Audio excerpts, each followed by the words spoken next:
بسم اللہ الرحمن الرحیم۔ مسئلہ یہ ہے جن کپڑوں کو کتا چھو جائے ان کا حکم کیا ہے۔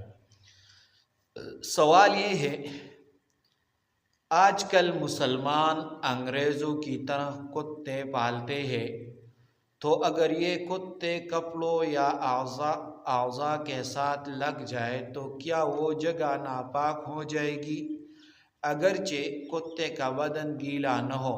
جواب: جو لوگ شوقیہ کتے پالتے ہیں ان کے لیے پاک ناپاک کا سوال ہی نہیں۔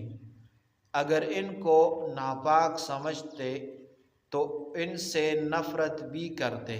کتے کے بدن سے اگر کپڑا یا کوئی اور چیز مس ہو جائے تو وہ ناپاک نہیں ہوتی جبکہ اس کے بدن پر کوئی ظاہری نجاست نہ ہو، خواہ اس کا بدن خشک ہو یا گیلا۔ البتہ کتے کا لعاب جس چیز کو لگ جائے وہ ناپاک ہے، اور کتا عموماً کپڑوں کو منہ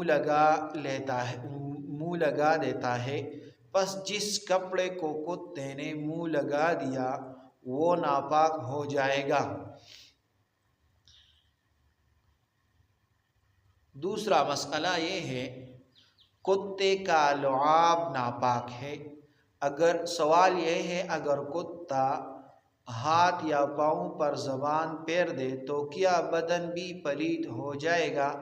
جواب یہ ہے کتے کا لعاب نجس بھی ہے اور زہر بھی، اس لیے جس جگہ کتے کا لعاب لگے وہ ناپاک ہے اور اس کا صاف کرنا لازم ہے۔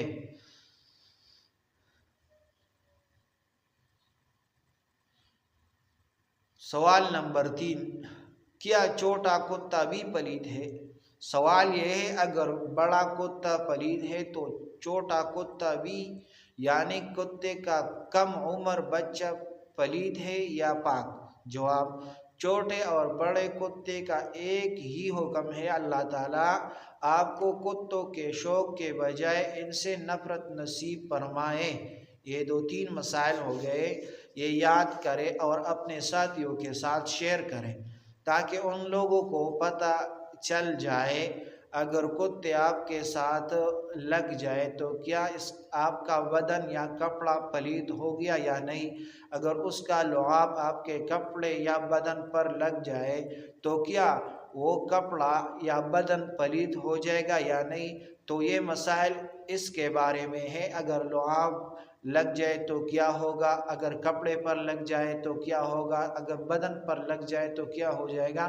تو یہ 2-3 مسائل اس کے بارے میں اپنے ساتھیوں کے ساتھ شیئر کریں تاکہ ان لوگوں کو معلوم ہو جائے، اور جو کتوں کے شوقین ہیں ان لوگوں کو بتائیں اگر آپ نماز کرتے ہو، نماز ادا کرتے ہو اور آپ کتوں کے شوق بھی کرتے ہو اور آپ کے بدن پر یا کپڑے پر کتوں کے لعاب لگ جائے تو کیا اس کے ساتھ نماز ہو جائے گا یا نہیں۔ تو اپنے ساتھیوں کے ساتھ ضرور شیئر کرو تاکہ آپ لوگوں کو بھی ثواب مل جائے گا اور ان لوگوں کو بھی معلوم ہو جائے گا کہ ہمارے کپڑے پاک ہے یا ناپاک ہے۔ السلام۔